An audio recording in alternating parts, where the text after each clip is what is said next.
एक सवाल हुआ और सवाल कुछ यूं था कि ज़ीशान, आपने लास्ट प्रोग्राम में कहा कि कुरान करीम फुरकान हमीद कलाम अल्लाह जो है वो कभी भी उसको टेस्ट किया गया है तो हमेशा वो मयार पे पूरा उतरा है, उसको आज तक कोई जो है क्वेश्चन नहीं कर सका। मतलब अगर 1400 साल पहले उसने कोई बात कही है, उसमें लिखी गई है, तो आज के दौर में साइंस उसको साबित भी कर रही है और वो बिल्कुल ठीक है, तो किसी चीज़ को चैलेंज नहीं किया जा रहा। तो मेरा एक सवाल है आपसे। अच्छा, मैं आपको बताऊं कि ये जो सेगमेंट होता है, जिस तरह के टॉपिक्स होते हैं, उसमें मैं नाम नहीं बताया करता सवाल करने वाले का। उसकी रीज़न ये है, I really don't want to reveal the identity. एक तो सेंसिटिव से क्वेश्चंस होते हैं, फिर उसके अलावा बहुत दफ़ा जो है वो प्रॉब्लम बन जाती है सवाल करने वाले के लिए भी।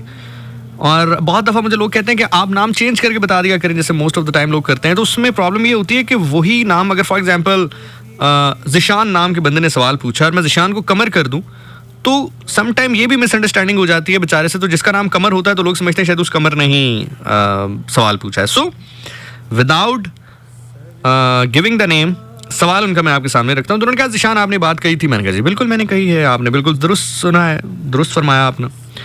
तो उन्होंने कहा ज़ीशान मेरा ये सवाल है, और सवाल ये है कि मैं चूंकि पाकिस्तान में बहुत रहा, पाकिस्तान से बाहर बहुत रहा, तो कुरान में जैसे एक आयत बहुत ज्यादा कोट की जाती है, बहुत ज्यादा कोट की जाती है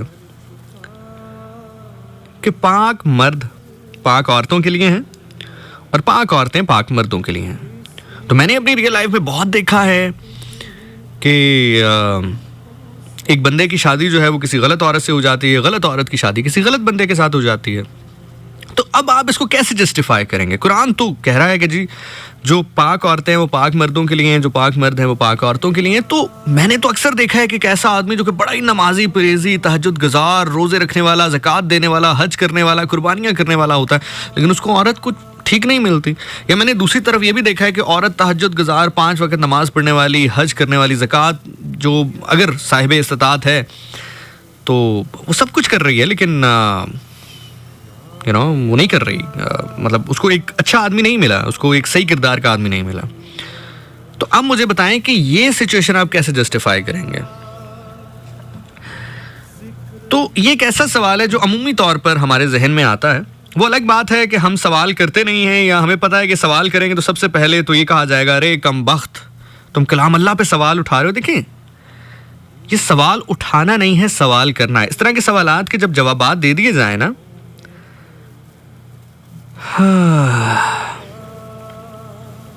इस तरह के सवालात के जब जवाबात दे दिए जाएं,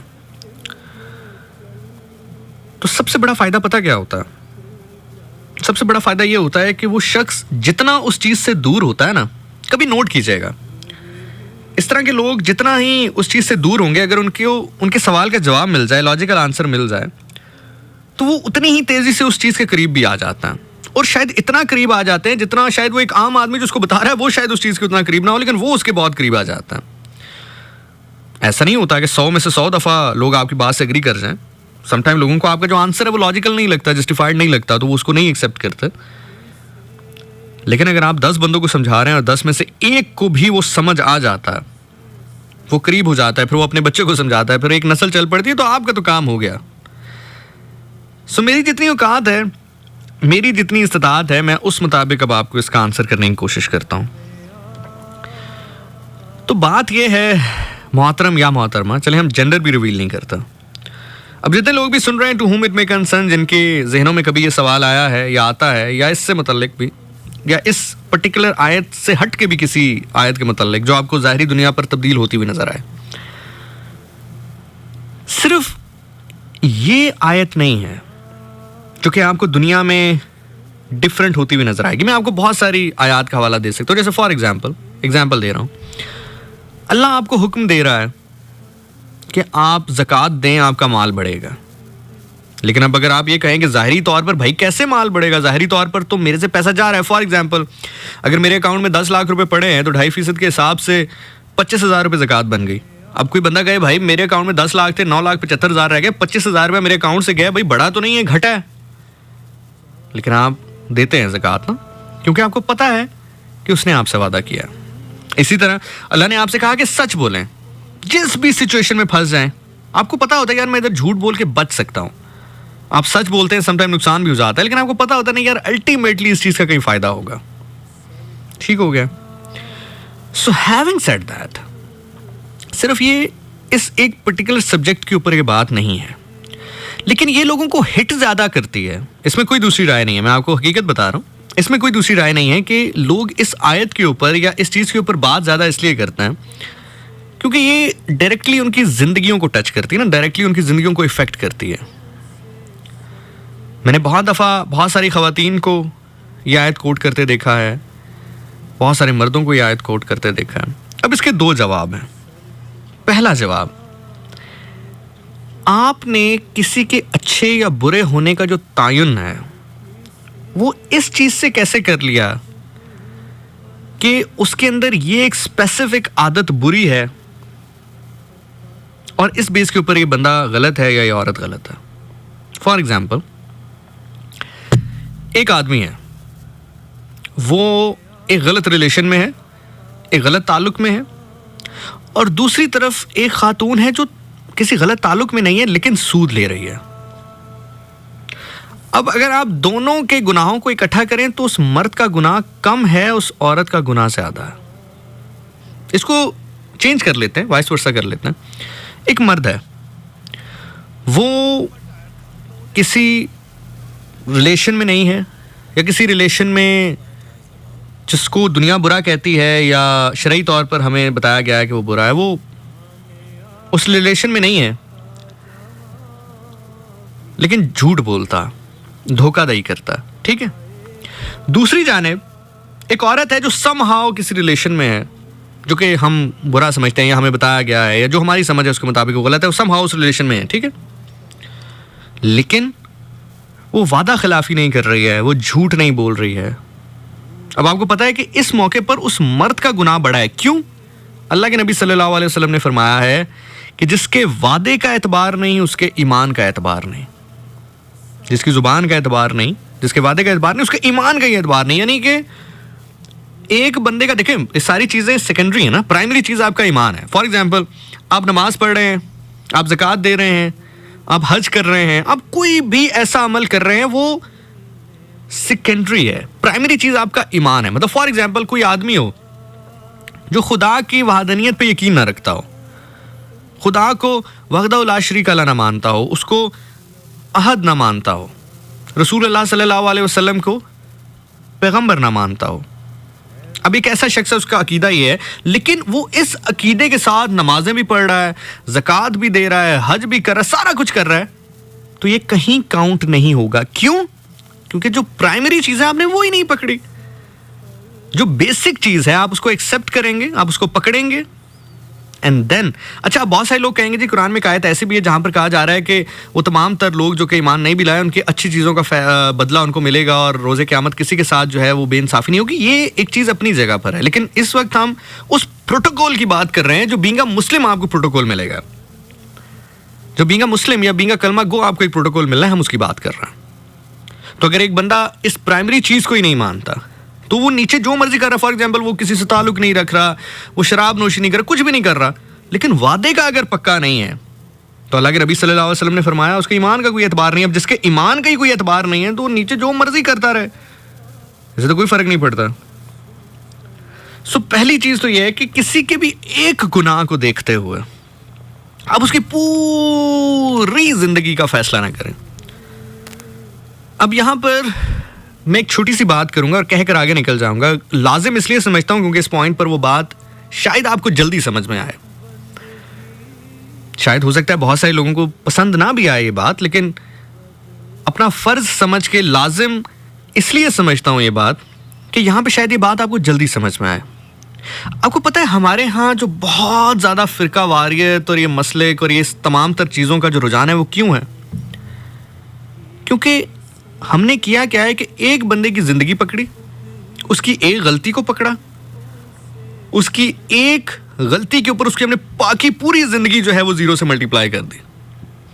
ऑल दो कि वो उस गलती की माफ़ी भी मांग चुका हो, ऑल दो के माफ़ करने वाले ने जिसके साथ उसने ज़्यादती की है उसने माफ़ भी कर दिया उसको, लेकिन हम किसी एक शख्स की ज़िंदगी को पकड़ते हैं, उसकी ये गलती को पकड़ते हैं और उसकी पूरी ज़िंदगी ज़रूर से मल्टीप्लाई कर देते हैं। यहाँ पे मैं वाज़े अल्फाज में कह दूँ, यजीद इसमें इन्वॉल्व नहीं है। किसी तौर ना यजीद की वकालत हो सकती है, न यजीद के हक में दलाइल दिए जा सकते हैं। यजीद किसी तौर इस क्राइटेरिया में नहीं आता। ये मैं बड़ा क्लियर और साफ बता दूं आपको।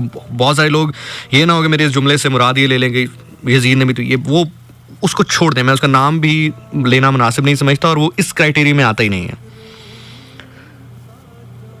सो मूविंग फॉरवर्ड, आगे बढ़ते हैं।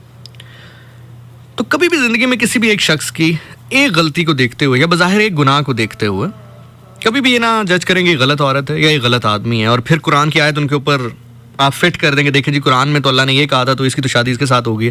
और ना किसी की अच्छाई देखते हुए, मैं आपको एग्जांपल देता हूँ, ज़ैनब कत्ल केस जिसमें उस बच्ची के साथ जो भी हुआ, मैं अभी भी जिक्र कर रहा हूँ तो मेरे जो रोंगटे हैं वो खड़े हो रहे हैं। आप सभी को पता है, लेकिन जिसने उसके साथ वो किया वो शख्स कौन था, क्या करता था? नात ख़्वान था ना। देखिए आप फैक्ट को डिनाई तो नहीं, अब इसका ये मतलब नहीं कि सारे नात ख़्वान ही ऐसे हैं, लेकिन मैं जनरली एक बात कर रहा हूँ। वो बस जब कहीं जाता होगा, किसी जगह बैठता होगा, कलाम पढ़ता होगा तो लोग उसके बारे में ये गुमान करते होंगे, नहीं करते होंगे ना। लेकिन इसी तरह दूसरी जानिब आपको बहुत सारे लोग ऐसे भी मिलेंगे जो कि बड़े गुनाहों में मुब्तला हैं, गुनाह करते हैं बहुत ज़्यादा, लेकिन सर्टन जगहों पर अगर आप उनको देखें तो उनकी नेकियां ऐसी हैं कि आप अंदाज़ा नहीं लगा सकते, आप सोच नहीं सकते। तो किसी भी शख्स के ज़ाहरी एक गुनाह को देखते हुए आप ये फैसला ना कर लेंगे यार ये तो मतलब बिल्कुल ही फारग है और इसके ऊपर तो ये आयत जो है वो गलत हो गई। अब आते हैं इसके दूसरे, एक तो ये पॉइंट है इसका, अब आते हैं इसके दूसरे पॉइंट के ऊपर जो कि ज़्यादा स्ट्रॉन्ग है, जो कि शायद आपको ज़्यादा जल्दी समझ में आए और शायद ज़्यादा डिटेल में समझ आए। वो ये है, मैं और आप देखते हैं एक ख़ास हद तक, मतलब फॉर एग्जांपल मेरे सामने एक दीवार है, मुझे उस दीवार के ऊपर आप जो भी लिख दें मैं पढ़ लूँगा, जितना मुश्किल से मुश्किल लफ्ज़ लिख दें, अगर मैंने उस ज़ुबान को पढ़ा होगा, मैं अगर उसके हरूफ से वाकिफ़ हूँगा तो मैं पढ़ दूँगा। लेकिन उस दीवार की बैक साइड पे जो मैं नहीं देख पा रहा उसमें आप मेरा नाम भी लिख दें तो मैं नहीं पढ़ पाऊंगा। क्यों? क्योंकि मुझे उस दीवार से आगे नजर ही नहीं आ रहा। अब इसको समझने की कोशिश कीजिएगा, बड़ी थिन लाइन है। हम इंसान को एक खास हद से देख रहे हैं कि यार ये बंदा इस लम्हे ये गुनाह कर रहा है, अल्लाह ताला उसको देख रहे हैं उस पॉइंट से जहां तक उसने पूरी जिंदगी गुजार कर पहुंचना है। मैं फिर रिपीट कर रहा हूं, हम देख रहे हैं कि ज़िशान नासिर 9 अप्रैल 2023 1:40 पर ये गुनाह कर रहा है। अल्लाह ताला चीज़ों को जूम आउट करके ये भी जानते हैं कि ज़िशान नासिर ने 2050 में 9 अप्रैल रात 1:40 पे मुझसे तहज्जुद में गिड़गिड़ा के माफ़ी भी मांगनी है।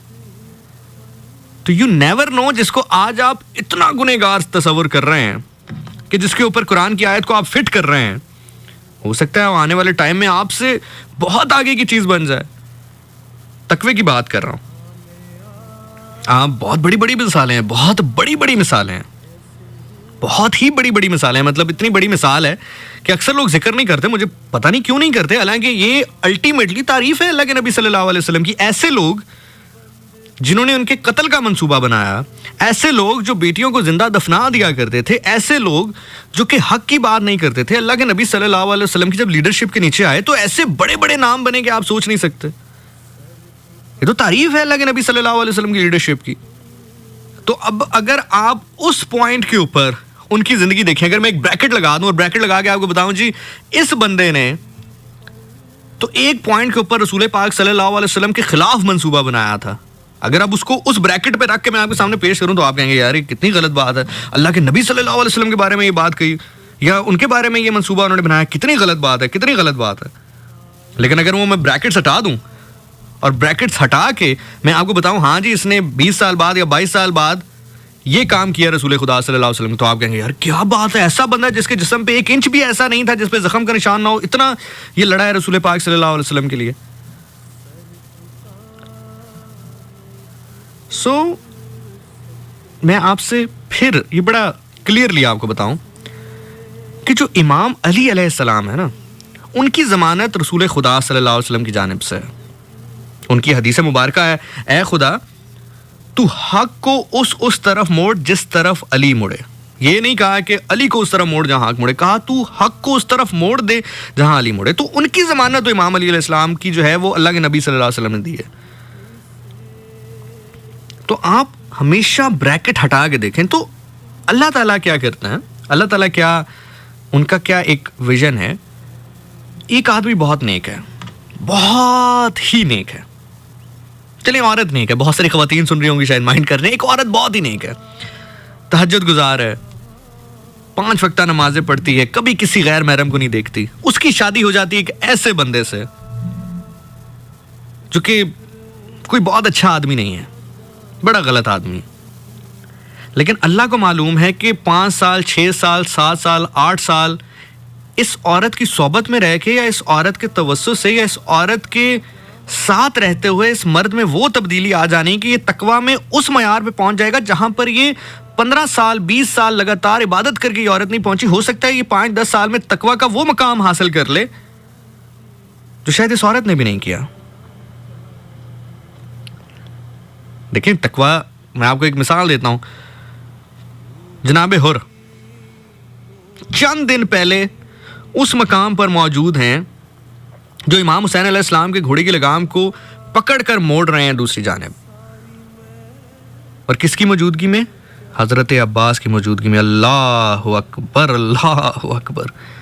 और फिर एक वो टाइम आता है जहां पर उन्हीं के लश्कर में साबित हो जाते हैं, मतलब एक ऐसा आदमी जो फना की पहली सफ में था, मतलब जब उड़ता तो सबसे पहले उसी को उड़ाया जाता, लेकिन किस्मत कैसी तब्दील हुई कि बका की पहली सफ में लाके खड़ा कर दिया। ठीक है, सो दूसरी तरफ एक और हम मिसाल ले लेते हैं। एक औरत है जो कि बहुत ही अच्छी है, बहुत ही तहज्जुद गुजार है, बहुत अच्छी है, उसकी शादी किसी बहुत ही नेक आदमी के साथ हो गई है, बहुत ही नेक आदमी के साथ हो गई है। 15-20 साल बाद वो बंदा तब्दील हो गया। अब आप फिर क्या करेंगे? यहां पर इस मौके पर इस आयत को फिट करेंगे या अगले मौके पे करेंगे? तो इसलिए अकीदा जो है ना, देखें मैं आपको फिर एक बात बताऊं, अकीदा नाम ही इस चीज का है कि खुदा आपसे कह रहा है कि ये चीज दे दो, इसमें तुम्हारा फायदा है। अब दिमाग आपका कह रहा है कि ये चीज देने में मेरा नुकसान है, भाई मुझे मेरा आईफोन बहुत पसंद है, मैं नहीं दे सकता ये चीज। अल्लाह कह रहा है दे दो, इससे बेहतर मिलेगा तुम्हें। अकीदा नाम ही इस चीज का है कि आप कैलकुलेटर निकाले बिना, मतलब कैलकुलेटर 2 + 2 1 1 / 3 5 ऐसे ये काम किए बगैर, ठीक है जी अल्लाह जी आप कह रहे हैं तो बस ऐसा ही होगा। सो इसलिए जिंदगी में जब भी आप किसी शख्स को देखें, खास तौर पे किसी भी इंसान को, कुरान का जो पैरामीटर है उसके ऊपर ब्रैकेट लगा के देखने की कोशिश करें, तो कभी भी ब्रैकेट इतनी क्लोज ना कर दें कि सिर्फ उसकी बुराई की ब्रैकेट लगाएं। अब जैसे बहुत सारे लोग हैं बहुत गलत काम करते हैं, लेकिन वो इतने लोगों की जानें बचाते हैं। अल्लाह ने फरमाया कि जिसने एक इंसान की जान बचाई उसने कुल इंसानियत की जान बचा ली। अब वो सारे इंसान अगर क़यामत के रोज़ उसकी गवाही दे दें कि या अल्लाह इसको माफ़ कर दे, इसकी वजह से हमारी जान बची है, वो तो बंदा गया जन्नत में। अब आप उधर क्या कहेंगे? अल्लाह नहीं ये तो डांस करता था, नहीं ये तो गाने गाता था, ये तो ऐसे काम करता था। आप क्वेश्चन कर सकते हैं? नहीं कर सकते। और आपको एक और मजे की बात बताऊं, सबसे मजेदार बात जो मुझे लगती है, जब आप कहते हैं ना कि I submit my will to Allah, जब मैं एक बतौर मुस्लिम कहता हूं कि I submit my will to Allah, तो इसका मतलब ही ये है कि फिर मेरी तो मर्जी नहीं है, फिर मेरी तो समझ बूझ ही नहीं है। कुरान की आयत के पाबंद मैं और आप हैं, खुदा अपनी कुरान की आयतों का भी पाबंद नहीं। फॉर एग्जाम्पल आप रोजे क़यामत उसको जाकर कह दें कि अल्लाह जी आप इस बंदे को क्यों माफ कर रहे हैं, ये तो ऐसा था। आप सवाल कर सकते हैं? नहीं कर सकते। उस टाइम तो आपको अपना होश नहीं होगा, क्या पता उसको, खुदा को उसकी कौन सी अदा पसंद आई है। मैं और आप ताबे हैं, खुदा का काम है कि वो मुझसे सवाल करेगा, हमसे सवाल करेगा, तुमसे सवाल करेगा। हमारा काम नहीं है कि हम बरोज़े महशर उसके सामने खड़े हो गए कि हाँ जी ये भी गलत था, ये भी गलत था, वो भी गलत है। ये काम आप दुनिया में करते हैं। बा खुदा मैं लोगों को देखता हूं, मैं हैरान रह जाता हूं। यकीन मानिए मैं अक्सर लोगों को देखता हूं तो मैं हैरान रह जाता हूं कि वो इस तरह जी रोजे क़यामत हम ये भी करें। ओ भाई आपको अंदाजा ही नहीं है कि आप किस पॉइंट पर होंगे उस वक्त, आप क्या कर रहे होंगे उस वक्त।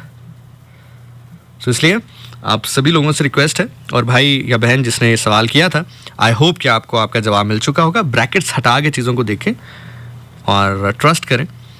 और जो लोग मेरी तरह किसी न किसी सिचुएशन में हैं, अच्छे नहीं हैं, अल्लाह से दुआ करें। अल्लाह चाहे ना तो मतलब कौन कहेगा और आपकी ज़िंदगी तब्दील कर देगा, नो मैटर व्हाट। मैं अक्सर लोगों को देखता हूँ, अक्सर नौजवानों को देखता हूँ डिप्रेस्ड हैं। क्यों जी? 30 साल उम्र हो गई है, 30 साल की उम्र में मेरे पास 10 लाख रुपए हैं, उसी उम्र में किसी और के पास 2 करोड़ रुपए हैं। अरे तुम्हें पता ही नहीं है यार, हो सकता है 31 साल की उम्र में अल्लाह कौन कह दे तुम्हारे बारे में, 1 साल में तुम 10 लाख से 10 करोड़ पे चले जाओ। Never stop dreaming, dream do comes true, trust me. तुम्हारा खुदा वो है जो मछली के पेट से तुम्हारे नबी को बाहर निकाल सकता है। तुम्हारा खुदा वो है जो नंगी तलवारों के साए के नीचे से तुम्हारे नबी सल्लल्लाहु अलैहि वसल्लम को, सरदारे दो आलम को सही सलामत निकाल सकता है। तुम्हारा खुदा वो है जो हज़रत यूसुफ अलैहिस्सलाम, जिसको कुएं में फेंक दिया था, तारीकी थी, अंधेरा था। अगर वहां पे हज़रत यूसुफ अलैहिस्सलाम बैठ के ये सोचते रहते कि मेरा मुस्तकबिल क्या है, तो क्या मुस्तकबिल था। एक ऐसा बच्चा, एक दफा जरा सोच के तो देखें, एक बच्चा जिसको कुएं में फेंक दिया है, किसने फेंका है? उसके अपने ही भाइयों ने फेंका है, अपने ही भाइयों ने फेंका है। अब वो बच्चा, एक ऐसा बच्चा भी, मतलब आप अकेले होंगे, तन्हा होंगे, अपनी आंखें बंद करें और जो मैं कह रहा हूं उसको जरा समझने की कोशिश करें। एक बच्चा जिसको कुएं में फेंक दिया उसके अपने भाइयों ने। आजकल तो देखें ना, आबादी है, सिस्टम है, मतलब आप 1122 को या इमरजेंसी जो हेल्पलाइन है उनको फ़ोन करें, वो क्रेन श्रेन लेकर आ जाते हैं, फटाफट निकाल लेते हैं, कैमरे शैमरे से देख लेते हैं। एक ऐसा दौर जिसमें कुछ नहीं है, एक जंगल में कुआं है, कुएं में एक बच्चे को फेंक दिया, उसके अपने भाइयों ने फेंका है। अब वो सोच रहा हो कि अब इससे आगे मेरा फ्यूचर क्या है, तो अंधेरा है, कुछ भी नहीं है। लेकिन तुम्हारा खुदा वो है जिसने उस बच्चे को, जिसको उसी के भाइयों ने कुएं में फेंक दिया है, उसको अजीज़े मिस्र बना दिया, मिस्र का बादशाह बना दिया। तुम्हारा खुदा वो है। Never underestimate the power of your Allah. हमें खुदा का तारुफ ही नहीं, हमें अंदाजा ही नहीं है। मैं अक्सर ये बात कहता हूं, जरा आप डीसीओ के सामने जाए ना, जरा बदतमीजी से बात तो करके देखें। यूं हाथ बांध के खड़े होते हैं डीसीओ में। आपको बिल्कुल स्टार्टिंग लेवल के ऑफिसर की बात कर रहा हूं, फिर एमएनएज, मिनिस्टर्स, एमपीएस, उसमें जाएं तो फिर वो तो एक अलग ही कहानी है। आप असिस्टेंट कमिश्नर, डीसी के सामने किस तरह खड़े होते हैं? क्यों? क्योंकि आपको पता है यार इस बंदे की ताकत क्या है। ये बंदा जो है, अगर इसने एक साइन कर दिए तो ड्यूटी मजिस्ट्रेट है, वक्त का काजी है, वो चाहे तो अभी आपको हथकड़ियां लगा के जेल भिजवा दे। आपको पता है जो डीसी होता है वो डिस्ट्रिक्ट मजिस्ट्रेट होता है, वो वक्त की पावर है उसके पास, वो चाहे तो उस टाइम आपको हथकड़ी लगवा के जेल भिजवा दे, बाद में आप जमानतें करवाते रहे अपनी। हम उसके सामने बदतमीजी नहीं करते हैं। क्यों? हमें पता होता है इसकी पावर क्या है। हमें खुदा की पावर की नहीं पता, इतना अंडर एस्टिमेट किया, तारुफ नहीं है ना खुदा का। ओ भाई, तुम्हारा खुदा वो है जिसने एक वीरान कुएं में पड़े हुए बच्चे को, जिसको उसी के भाइयों ने फेंका था, उसको वहां से कुएं से निकाल के ना सिर्फ जिंदा रखा बल्कि बादशाह बना दिया। और हम तो उम्मत उसकी हैं जिसको वो सबसे ज्यादा मोहब्बत करता। बस दुआ करें कि या अल्लाह मुझे संवार दे। दूसरों को छोड़े, वो क्या कर रहा है। दूसरे को आप, मैं कहता हूं, गंदे से गंदा गुनाह भी करते देखे ना, उसकी हिदायत की दुआ करके निकल जाएं, छोड़ दें। अपने लिए दुआ करें, या अल्लाह मुझे ठीक कर दे, या अल्लाह मुझे संवार दे।